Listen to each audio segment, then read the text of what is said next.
Welcome back to the dark corners of the mind. Turn off the lights, draw the curtains, and let the darkness consume your space. Have you ever stood before the sea at night? That feeling of facing a pitch-black, boundless void, listening to the murmuring waves without being able to see through the surface. We always fear what hides at the bottom of the ocean. But have you ever wondered what would happen if that colossal curtain of water was suddenly pulled away? Tonight, we have an audio tape. It was recovered by a rescue team in the control room of the Blackwood Lighthouse, a grim, gray brick structure perched high on the cliffs of Devil's Point. There was no trace of the lighthouse keeper. Only this voice recorder covered in a thick layer of white sea salt, and a final testament that will forever change how you look at the horizon. Allow me to begin. My name is Elias. I have kept watch over this Blackwood Lighthouse for 12 years. My job is simple but lonely, maintaining the machinery, fueling the generator, and ensuring this million-candle-power halogen lamp burns bright, piercing the fog to guide ships safely past the treacherous reefs. For over a decade, I've grown accustomed to the ocean's breathing. The crashing of waves against the rocks was my nightly lullaby. But for 3 weeks now, not a single ship has passed by. And the more horrifying truth is, there is no ocean left either. I know anyone listening to this tape will think I'm insane. That prolonged isolation has corroded my mind, birthing paranoid delusions. I pray to God that I am crazy. But the bone-chilling, thick stench seeping through every crack of this lighthouse is the cruelest proof of the reality I am facing. It all started on day 1. It was a new moon that night.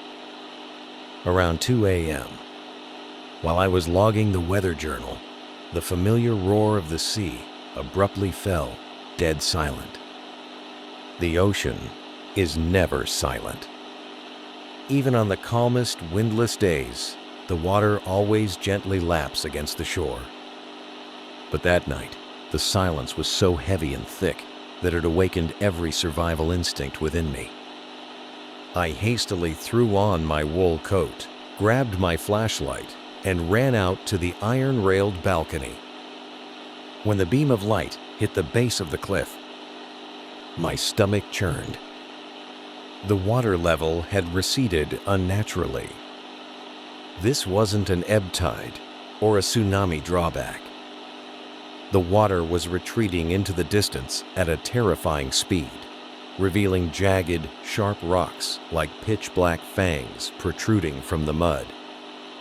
The gurgling sound of millions of tons of water draining toward the horizon sounded like a colossal monster drinking the ocean dry.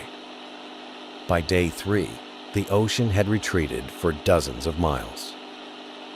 The scene laid out before my eyes that morning was a portrait of hell. Millions, perhaps billions, of marine creatures lay exposed on an endless wasteland of mud. Schools of sharks thrashed in despair, thousands of jellyfish melted under the blazing sun, and grotesque, monstrous abominations from the deep abyss that science had never named were dragged to the surface. I saw a massive blue whale stranded half a mile from the tower. It wasn't dying from a lack of water. It was crushing its own internal organs under the sheer weight of its colossal blubber, without the water's buoyancy to support it. Its agonizing groans echoed day and night before fading into silence. Afterward, its corpse released a gargantuan stench, mixed with the smell of rotting algae, creating a toxic fog that enveloped the entire lighthouse. The radio lost all signal. I screamed into the transmitter until my throat tore, but the only response was cold static. I was isolated in the middle of an infinite graveyard. Day 7. The water completely vanished from my sight. The earth seemed to have shed its smooth azure skin to expose the rotting flesh beneath. What was once the vast Pacific Ocean was now a bottomless, cracked, and pitch-black canyon stretching all the way to the horizon. The mud began to dry, fracturing into massive plates. But the worst part wasn't that the water was gone.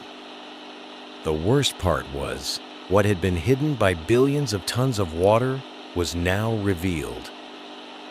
Yesterday, day 14, I used the lighthouse's largest optical binoculars to look down into the massive abyss out there. The water didn't evaporate. It didn't drain into the center of the earth. Right in the middle of that profound canyon, perhaps 20 miles away from me, was a gigantic sinkhole. And surrounding the rim of that hole were structures. No, please don't think they were shipwrecks or the remnants of some Atlantean civilization. They were monolithic black stone structures, thousands of meters high, arranged in surreal, twisted geometries that defied the laws of physics. Their angles were razor sharp, making my eyes ache when I tried to comprehend them. They were too ancient, too colossal, to have been created by anything wearing a human shape. And then, from the very bottom of that abyss, I saw movement. Right now, as I am recording these words, it is the night of day 21. Pitch black darkness has fallen. There is no murmuring surf to comfort me anymore. Instead, from beneath the deep mud out there, rises a sound that freezes the blood in my veins. A slithering sound. The wet, squelching noise of colossal masses of flesh dragging and crawling across the dry seabed, accompanied by tremors that shake the very bedrock foundations of the lighthouse. For thousands of years, our arrogant humanity thought the ocean was an ecosystem, the cradle of life. We were wrong. We were so terribly wrong. The seawater, that crushing pressure of thousands of tons per square meter down in those deep trenches. It wasn't a habitat. It was a cage. The weight of the ocean has suppressed and kept them dormant at the bottom of the abyss for millions of years. Now, the water is drained. The pressure is gone. The cage has been thrown wide open. This lighthouse beacon. Oh God, what have I done? I never turned it off. The automated system is still rotating the lamp, sweeping blinding beams of light dozens of miles out into that dark, desolate wasteland. I used to think the light was a symbol of hope, a warning of land for sailors. But for the past hour, every time the beam sweeps across the darkness outside, I no longer see an empty seabed. I see gigantic, slimy, towering silhouettes drawing closer. As the light washes over their faces, I see pale, milky eyes, each the size of a house, collectively looking up at this blazing tower. I tried to destroy the control panel to kill the light, but the steel casing was too fortified. I used a wrench to smash the protective glass around the bulb, but it was too thick. It is too late to extinguish it now. My lighthouse is no longer a guide for ships. In the middle of this dark, freezing desert of a seabed, my beacon is the only thing shining like a torch in the dead of night. I am not saving anyone. I am calling them here. The tower is shaking violently.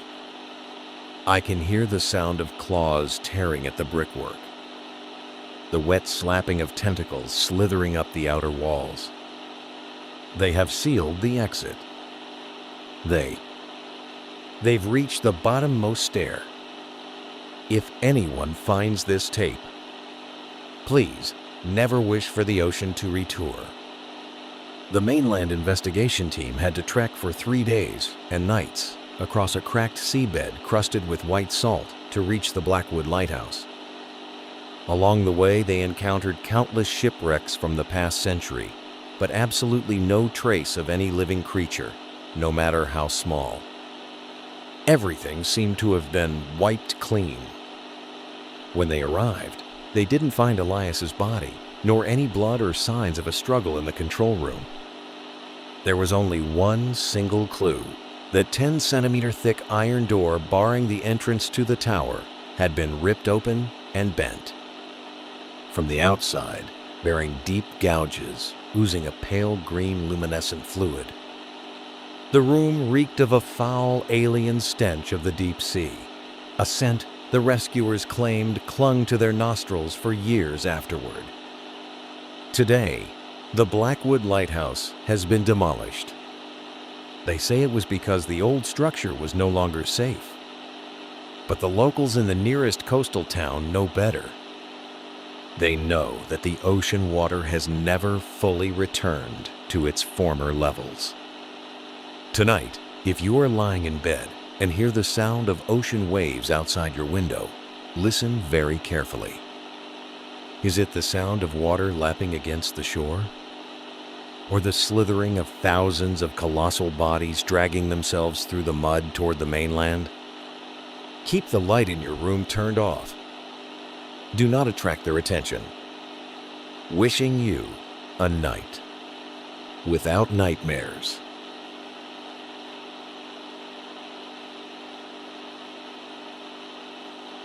Sailors drifting through the freezing waters of the North Atlantic often whisper an unwritten rule: if you spot a ship drifting in the fog with no navigation lights, say a prayer and change your course. But for the men of the United States Coast Guard, turning back is never an option. This story was recounted by Thomas Miller, a retired Coast Guard captain, during a private interview in the late 90s. Until his dying day, he never dared to drink another sip of black coffee. It all happened on a freezing November night in 1984. Miller's patrol cutter, the USCGC Nighthawk, was slowly cutting through the pitch-black waters. That night, the fog was impossibly thick, draped over the ocean like a massive shroud, swallowing every shred of light and sound. No moon. No stars. The sky and the sea blended into a single, suffocating gray mass, so silent that the men on deck could hear the blood rushing in their own veins. Suddenly, the radar screen on the bridge lit up frantically. A massive metallic anomaly was drifting aimlessly right across their bearing. There was no AI signal, no maritime warning lights, and the radio comms returned nothing but the grating hiss of static every time the radio operator tried to make contact. As the Nighthawk approached, its high-intensity halogen searchlights pierced the fog, slowly stripping away the darkness to reveal the flank of the strange vessel.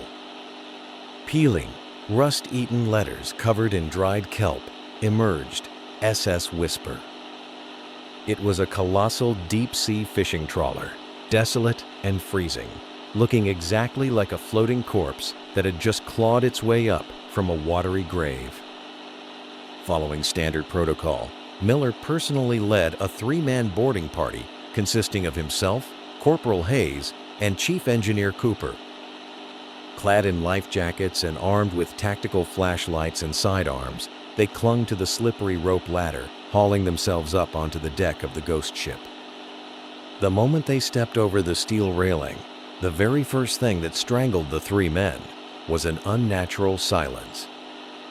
The biting smell of sea salt, mixed with the stench of stagnant mildew, violently assaulted their senses. Yet, the most bizarre thing of all was that the ship was not dead. Deep beneath the freezing metal deck, the diesel engines were still chugging away with a steady, rhythmic growl. The generators were running, keeping the fluorescent lights down the corridors flickering relentlessly, bathing everything in a sickly, jaundiced, yellow glow. All 6 lifeboats remained perfectly intact on both sides of the hull, their canvas covers untouched. Command, this is Team 1. No signs of piracy, no bullet holes, no signs of a struggle, Miller whispered into his radio, fighting back a shiver. The entire crew of 24. It's as if they just evaporated into thin air. Sticking close together, they slowly advanced into the crew's common quarters. The deeper they went, the thicker the atmosphere became. Everything inside was absurdly tidy. Heavy maritime coats were still hanging neatly on their hooks. In the mess hall, a game of poker was left unfinished, half-revealed cards lying next to empty glass tumblers. A forgotten cigarette resting in a brass ashtray was still burning down to the filter, releasing a thin, fragile wisp of smoke. The entire scene gave off the eerie impression that every living soul on board had simply stood up in unison and walked out into the hallway just moments ago. But the primal instincts of the seasoned Coast Guardsmen were screaming a terrifying truth. On this massive ship, aside from the 3 of them, there was not a single breathing entity left.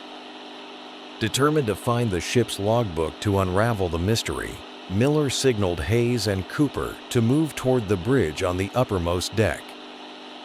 The heavy steel door was sealed shut. Miller slammed the butt of his rifle against it. The rusted hinges groaned a long, agonizing screech that tore at their eardrums. Inside, the bridge was pitch black and freezing like an icebox. The only illumination came from the sickly green glow of the radar screen, sweeping endless, meaningless circles into the void. There was no captain. The autopilot wheel was still locked tight by its safety pins. The blinding white beam of Hayes's tactical flashlight slowly swept across the main control console, cluttered with dials and switches, before coming to a dead halt.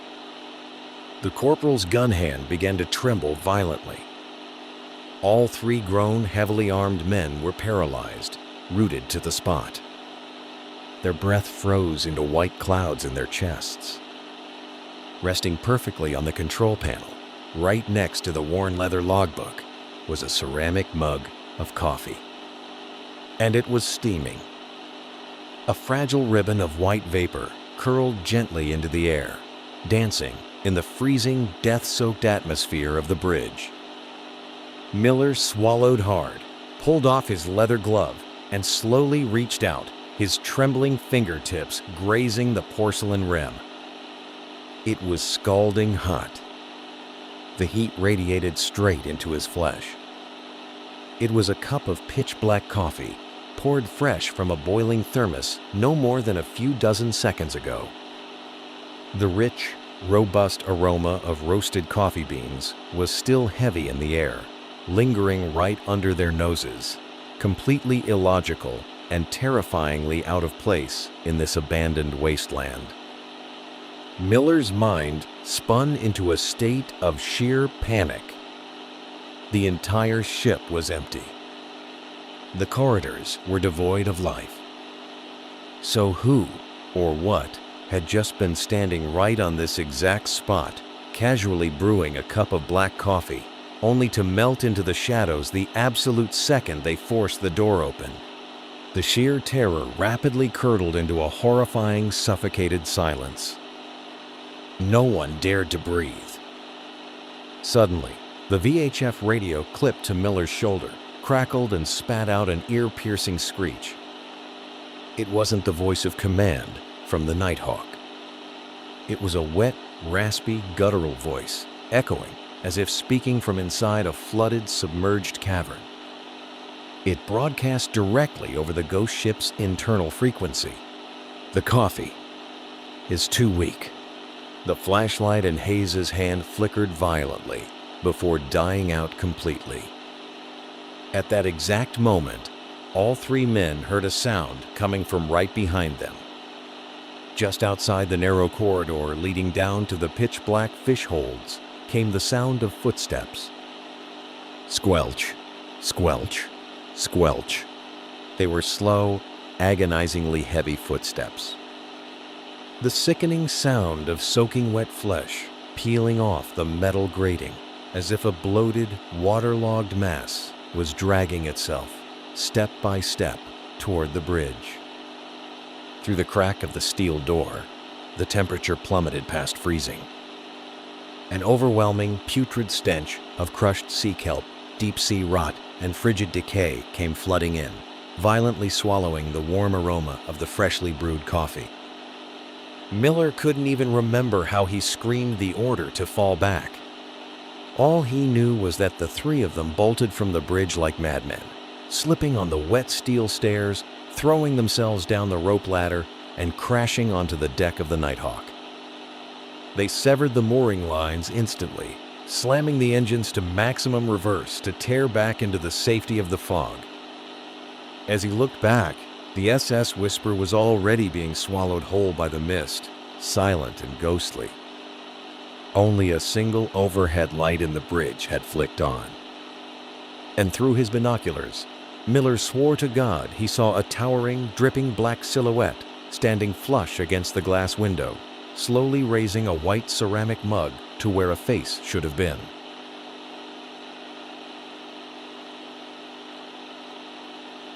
Welcome back. Today, we aren't talking about haunted houses, fog-shrouded forests, or wandering ghosts on an empty highway. Today, we are descending into the darkest place on Earth, the ocean. Have you ever wondered why humanity is so desperate to reach out into the distant cosmos, spending trillions of dollars to seek life on stars, millions of light years away? While we've explored less than 5% of the seafloor on our own planet, perhaps it's not an oversight. It is avoidance. Humanity knows that down there are things that should never be awakened. Listen to this story, sent in by an anonymous remotely operated vehicle ROV engineer. A highly classified file regarding oil rig number 7. I was an ROV operator for offshore oil and gas corporations for 15 solid years. I've seen sunken wrecks from World War II, giant squids wrapped around thick underwater cables, and I am intimately familiar with the bone-chilling cold of the deep sea. But Rig 7 was something entirely different. It didn't exist on any public maritime map. It didn't belong to Shell, BP, or any familiar name you've heard. It was operated by a shell company, sitting isolated in unnamed international waters, thousands of nautical miles from land.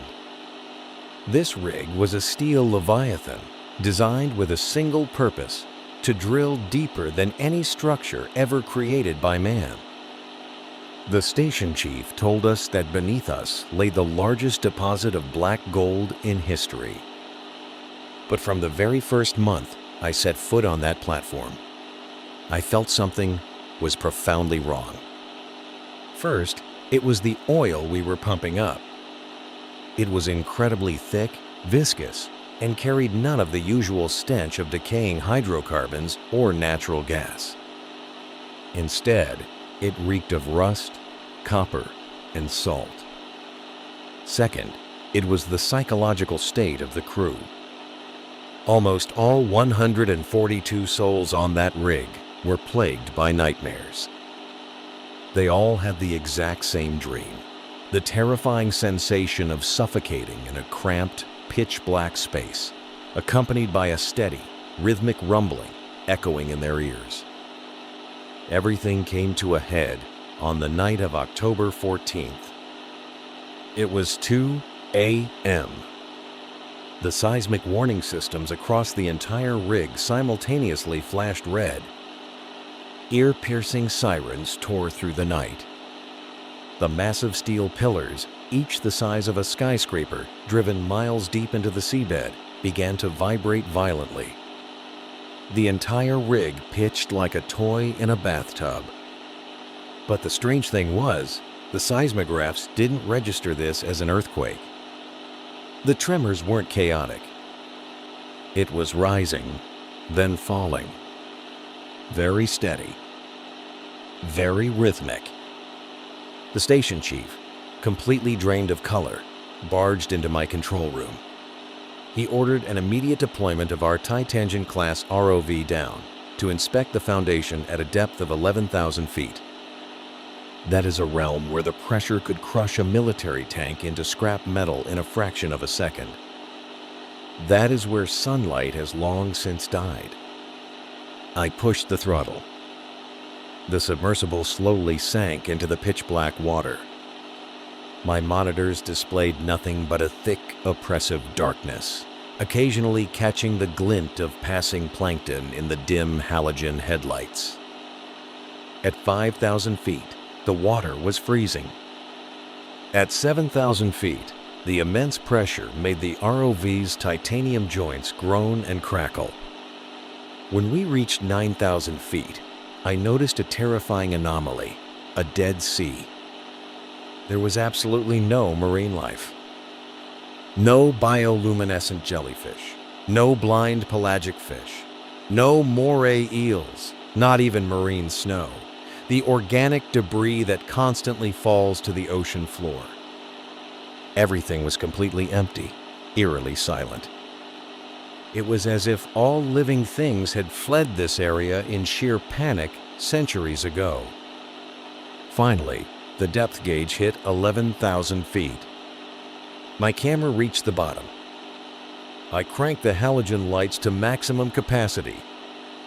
What appeared on my screen in that moment permanently altered my perception of this world and froze the blood in my veins. The seabed wasn't rock. It wasn't mud or sand or volcanic rock. It was a grayish-black, textured surface, wrinkled like dried, leathery skin, stretching endlessly beyond the reach of the headlights. Across this surface ran a labyrinth of massive, deep crevices. And from deep within those crevices, a dark, viscous, red light pulsed faintly. And the most terrifying part? That surface was not still. I stared blankly at the thermal sonar monitor. The colossal expanse beneath the rig was slowly rising about 3 meters and then slowly lowering. The cycle repeated exactly every 45 seconds. At the exact same time, the ROV's hydrophone system transmitted a sound back to the cabin. At first, I thought it was a deep underwater current. But it wasn't. It was a massive, hollow, drawn-out hissing roar that echoed up through the steel pipes and violently rattled the reinforced glass of my control room. It was breathing. The memory of that copper-smelling oil slammed into my mind, shattering my sanity. The thing that Rig 7 had driven dozens of massive drill bits into was not an oil field. We weren't mining minerals. We had anchored our foundation into the back of a colossal, slumbering entity at the bottom of the ocean. And that pitch-black liquid we had been pumping up for the last 6 months, dear God, we were draining its blood. I was trembling, my hand hovering over the emergency kill switch for the drills, when a massive shockwave struck the system. The main drill of the rig had just detonated a sonic explosive charge to break through a supposed hard rock layer beneath us. Suddenly, the rhythmic rising and falling on the seafloor stopped. The deafening sound of breathing ceased entirely. An absolute, suffocating silence engulfed the ocean, a silence heavy with the crushing weight of impending doom.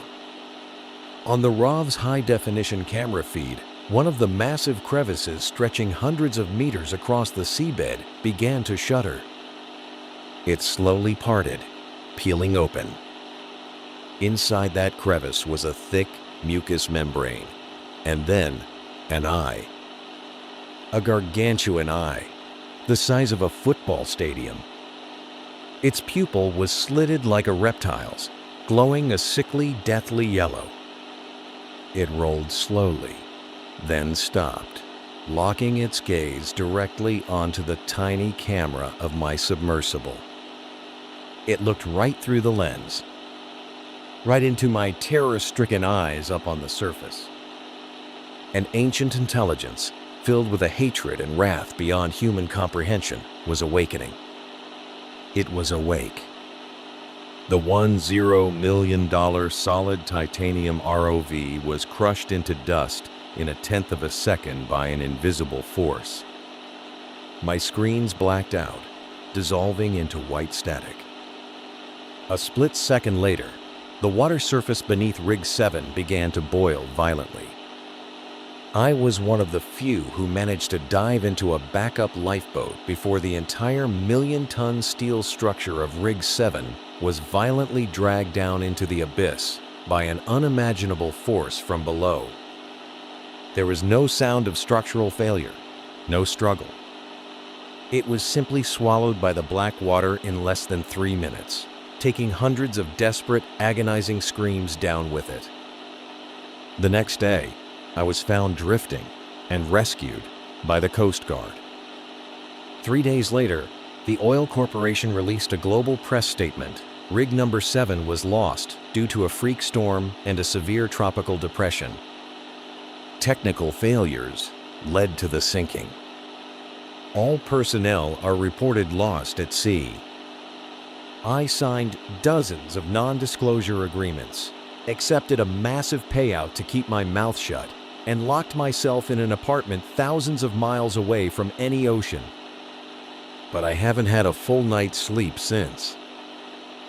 Because if you ever find yourself on an ocean liner, passing through the coordinates 47 degrees north, 14 degrees west on a rough night, try pressing your ear to the deck of the ship. You won't hear whales. You won't hear shifting tectonic plates. You will hear a slow, deafening, rhythmic breathing echoing up from the deepest abyss. It is no longer sleeping. It is waiting. Thank you for listening. Tonight, lock your doors tight and never look too long into the dark waters. See you in the next story.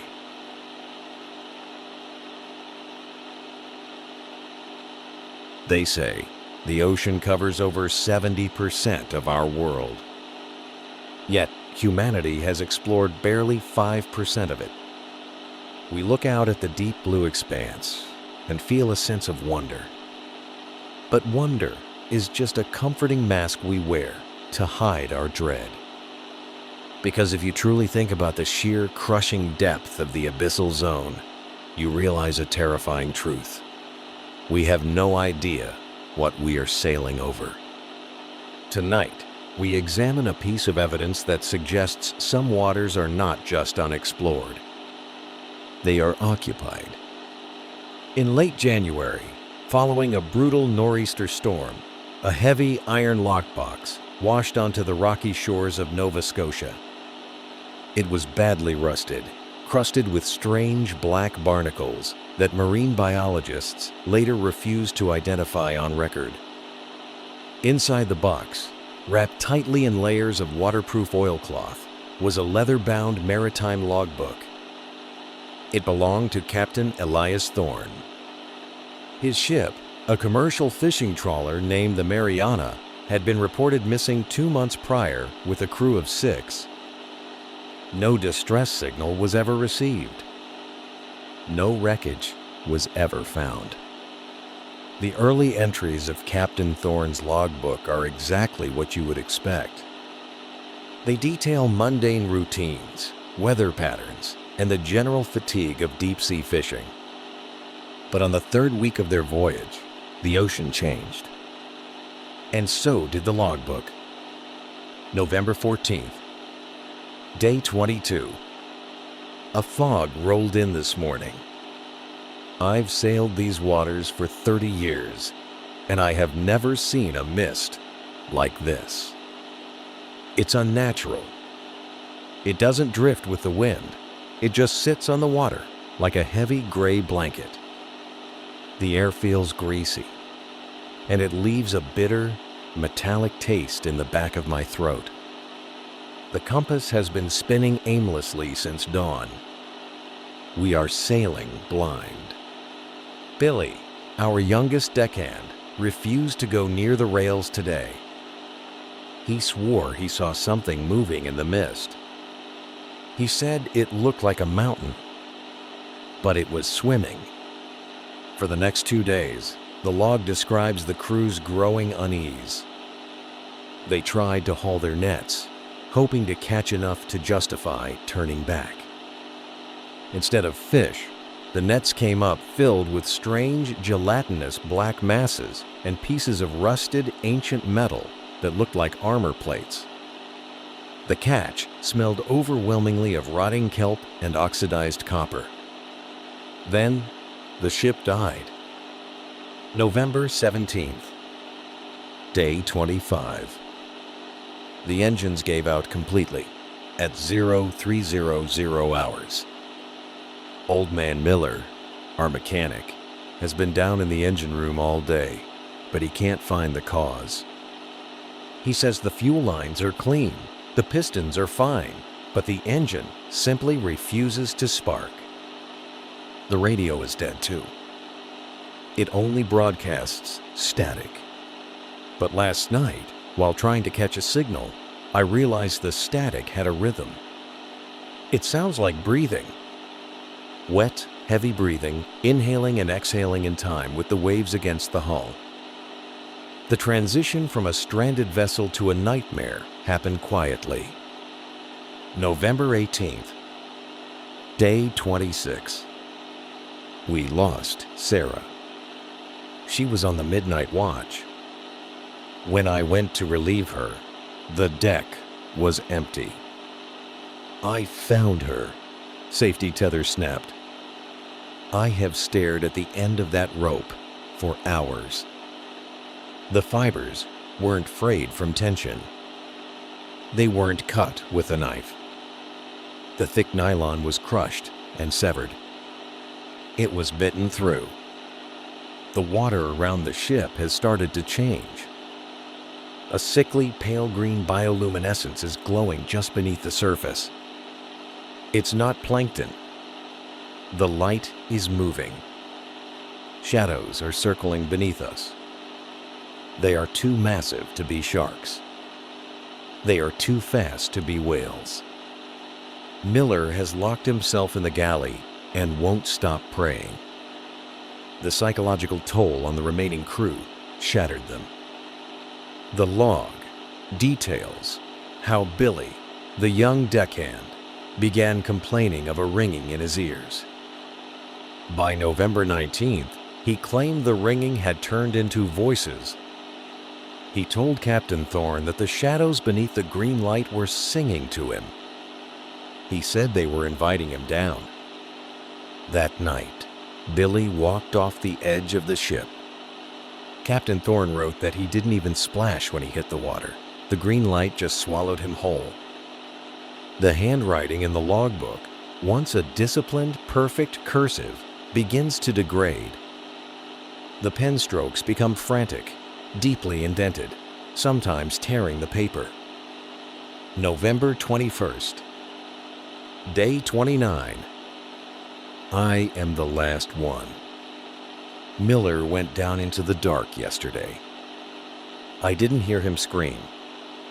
He just vanished into the green light.